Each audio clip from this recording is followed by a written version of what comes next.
धाराशिव जिल्ह्यात नाही, नगर जिल्ह्यात तसा, सोलापूर जिल्ह्यात तसा, अख्ख्या महाराष्ट्राचं येईल तसं सरकार डिमांड.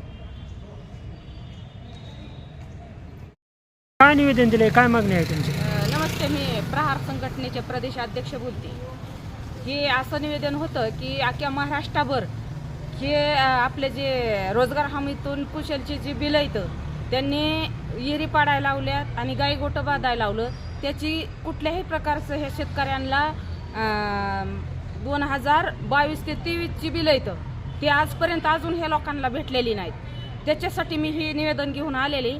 तर आपल्या ह्या कलेक्टर साहेबांनाही भेटले आणि आपले बावनकुळे साहेबांना, महसूल मंत्र्यांना बी भेटले आणि त्यांना भेटून ही 8 ते 10 दिवसाचा कालावधी दिलेला आहे. जर त्यांनी नाही दिलं तर मी आमरण उपोषण करून त्या न्याय देण्याचा प्रयत्न करेन. बावनकुळेंना निवेदन दिले, हो, त्यांनी काय आश्वासन दिले त्याच्यावर? त्यांनी पण आश्वासन दिलं आहे की 100% ताई मी ह्याचं पाठपुरावा करून तुम्हाला उत्तर देतो. हे असं सगळ्या महाराष्ट्रभर चाललेलं आहे आणि ही 2,93,00,000 येतं. मग ह्यांचा निधी काय आलाच नाही का आजपर्यंत?